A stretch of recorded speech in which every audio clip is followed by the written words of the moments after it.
বন্ধুরা সবাই নিশ্চয়ই খুব ভালো আছেন। আশা করি মায়ের কৃপায় সবাই ভালো থাকবেন, ভালো আছেন, ভালো রাখবেন মা।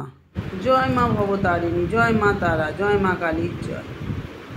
আজকে একটা দারুণ ভিডিও নিয়ে চলে এসেছি আপনাদের সামনে। এটা খুব গুরুত্বপূর্ণ আপনাদের কাছে। সামনেই ফলহারিণী, সবাই জানেন সামনে ফলহারিণী অমাবস্যা। তো এটা কখন লাগছে, কখন ছাড়ছে, সবটাই আমি আপনাদেরকে জানাবো এবং ফলহারিণীর মাহাত্ম্য কথা কি সেটাও জানাবো। তো তার আগে বলবো আমার চ্যানেলটা একটু সাবস্ক্রিপশন করে রাখবেন। আমার চ্যানেলটা একেবারেই নতুন, আপনারা যদি পাশে না থাকেন আমি এগোতে পারবো না। সবাই একটু সাবস্ক্রিপশন করবেন, সকলের সাথে শেয়ার করবেন, লাইক করবেন, কমেন্ট করে জানাবেন কেমন লাগছে। যদি কোনো কিছু জানার থাকে বা আমাকে কিছু বলার থাকে অবশ্যই আমাকে কমেন্টের মাধ্যমে জানাবেন, স্কিপ করবেন না ভিডিওটা। এবার বলবো ফলহারিণী অমাবস্যা হিন্দুদের কাছে অত্যন্ত পবিত্র এবং জাগ্রত তিথি। আচারবিধি পালন করে পুরো পুজো করলে দেবীর আশীর্বাদ পাওয়া যায় এবং এই পুজো করলে সমস্ত সংকট থেকে দূর হওয়া যায়। তো এবার বলবো অমাবস্যা শুরু হচ্ছে কখন। অমাবস্যা শুরু হচ্ছে বুধবার 5ই জুন সন্ধ্যে 7:15 আর এটা থাকছে বৃহস্পতিবার 6ই জুন 5:53 অবধি। যেহেতু রাত্রেবেলায় কালী পুজো হয় তাই অমাবস্যা রাত্রে থাকছে বলেই ওই 5ই জুন রাত্রেই অমাবস্যার মধ্যেই এই ফলহারিণী কালী পুজো হবে। তো এবার বলবো মাহাত্ম্য কী আছে।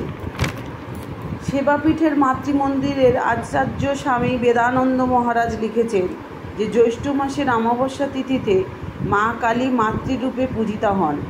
ধরিত্রীজাত ফলের সঙ্গে কিন্তু এই মাতৃপুজোর কোনো সম্পর্ক নেই। এখানে ফল বলতে মানব জাতির কর্মফলের কথাই বলা হয়েছে, মানে মানুষ যে কর্ম করবে সেই কর্মফলের দিয়েই উৎসর্গ হয়। তো মানুষ কেবলমাত্র কর্মেরই অধিকার, আর কোনো কিছুর অধিকারী নয়, শুধু কর্ম করে যাওয়া আর কি।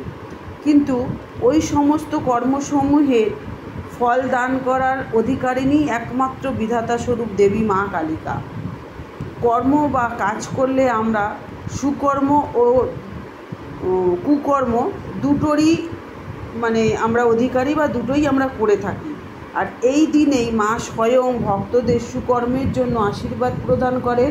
আবার অন্যদিকে ওই সন্তানদের অর্থাৎ সুকর্মের জন্য যেমন আশীর্বাদ প্রদান করেন, অন্যদিকে কুকর্মের জন্য তার পাওনা খারাপ কাজের প্রভাব থেকে মা সেই সন্তানকে রক্ষা করেন। অর্থাৎ ওই দিনেই মা স্বয়ং যেমন শুভ ফল দেন তেমনি সন্তানদের অশুভ ফলও হরণ করে নেন। মা কখনো সন্তানদের খারাপ করেন না। তার মানে মা আমাদের গর্ভধারিণী মাও যেমন, সেমনি মাতা রূপে কালী মাও আমাদের কাছে ওই রকমই, সন্তানদের ভালোই করেন, মঙ্গল করেন, কখনো খারাপ করেন না। তাদের খারাপ কাজের জন্য তাদের ক্ষমা প্রদান করেন। এই কারণেই জ্যৈষ্ঠ মাসের অমাবস্যায় মা কালী ফলহারিণী মাতা রূপে পূজিত হন। আর সাধক সাধিকারা এই দিনেই তাদের নিজেদের কর্মফল মায়ের পায়ে নিবেদন করেন, মায়ের চরণে। বিশ্বাস করা হয় এতে দেবী তার কর্মফল টেনে নেন এবং জীবনে সুখ ও সমৃদ্ধি নিয়ে আসেন।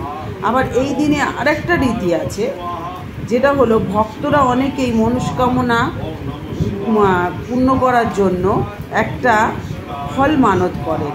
সেই ভক্তরা নিজের প্রিয় ফলটাই মানত করেন, মায়ের কাছে অর্পণ করেন। যতদিন পর্যন্ত তার সেই মনস্কামনা পূর্ণ না হয় ততদিন পর্যন্ত ওই ফল তারা ছোন না, খান না।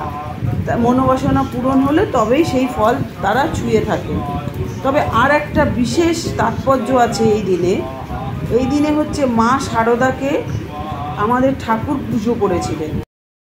বাঙালি জীবনে ফলহারিণী অমাবস্যার আর একটা বিশেষ তাৎপর্য হলো 1820 বঙ্গাব্দের জ্যৈষ্ঠ অমাবস্যা তিথিতেই দক্ষিণেশ্বরে সারদা দেবীকে আদ্যাশক্তি রূপে পুজো করেছিলেন আমাদের প্রিয় ঠাকুর শ্রী শ্রী রামকৃষ্ণ পরমহংসদেব। উনি ওনার স্ত্রীকে পুজো করেছিলেন। সবসময় উনি ওনার স্ত্রীকে খুব ভগবানের রূপে দেখতেন, মাতা রূপে দেখতেন। তাহলে আজকে আমরা জানলাম ফলহারিণী পুজো কবে, কখন অমাবস্যা লাগছে, ছাড়ছে। আরও আজকে জানলাম যে ফলহারিণী পুজোর তাৎপর্য কী, এটার নামকরণ এরকম কেন।